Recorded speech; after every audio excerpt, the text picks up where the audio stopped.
If you haven't already figured out, this is the Behringer Wing console. Now this is my recommendation for churches in 2022. Now why is this my recommendation? A, it's actually user-friendly despite all the controversy over it. B, it has a lot of great features and built-in effects. And C, you get to already use the Behringer digital snakes that you already are using with your X32.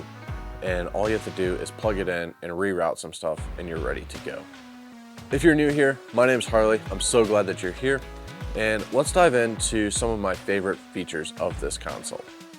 All right, so one of my favorite features is, now obviously you have your fader banks here across the whole console. Now, the coolest feature to me is you have user-defined banks. So if I press user 1 right here, it'll convert everything on here to what I want it to be.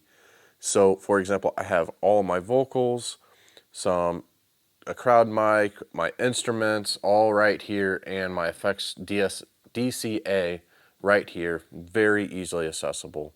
Now another really cool feature is on this side, this is your main matrix fader bank.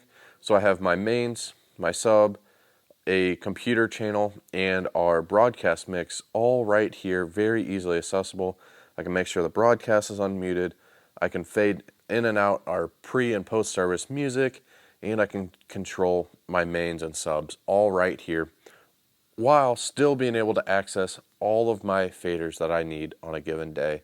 And then say you had a lighter set that day, well, all you have to do is press user 2 and you have your keys, your bass, your acoustic, no drums, and just your basic faders that you need to get by for an acoustic set. Another really cool feature that I like about this console is that the mute groups are right here close to all the faders, so you're not hunting around trying to get up here or wherever else to get to your mute groups. And they're very easily assignable right through there just by pressing the view button. Now you might notice this up here. Now honestly, I very rarely use this. I find it very easy to just click the EQ right here and I can adjust what I need there.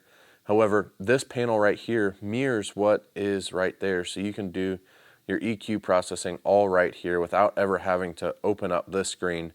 So you could be watching something here, but still working on EQ here. Cool, but I personally don't ever use it.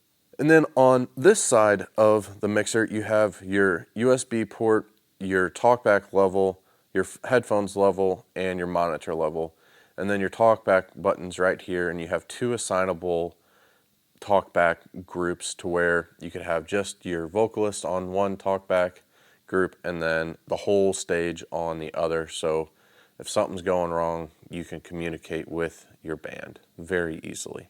And lastly, one of the really cool features about this console is it has a lot of really cool modelers built in. So if I want to go to the compressor, I can go up here, click on this compressor, and you have all of these options for compressor modelers, which are very high-end models of well-known, even studio compressors, which is really cool. And that it doesn't end there. You can go all the way down to your reverb, your delay, all kinds of really neat effects that are just built right into this console to where you don't have to have a bunch of outboard gear to do what you need to do on a given Sunday. This is a very brief overview of some of my favorite features of this console. If you want to see a more in-depth video in the future, let me know it down in the comments below, and we might see that in the future. So like I mentioned before, with this console, you are able to use Behringer's digital snakes that they already produce, like I think it's called the S16. So I have 2 different snakes up there. You just plug one Cat5e cable into your AES50A port on one of them up there, and then your AES50 port A back here, and same thing with the other one, B port up there, B port back here. You can't cross them, it does not like that. It will not communicate properly. So just make sure that they are plugged into A and B and B. Now, like I said, this is my recommendation for churches in 2022 looking to upgrade their sound console, especially if you're coming from an X32 where you can reuse all of your digital snakes and stuff like that. From the ease of use of routing to be able to go any which way, of not having to route in channel brackets of 8, and being able to just take one channel here, one there, and do anything you want with it. The possibilities are endless. The plugins, the effects, I just love this console, and I know you will too.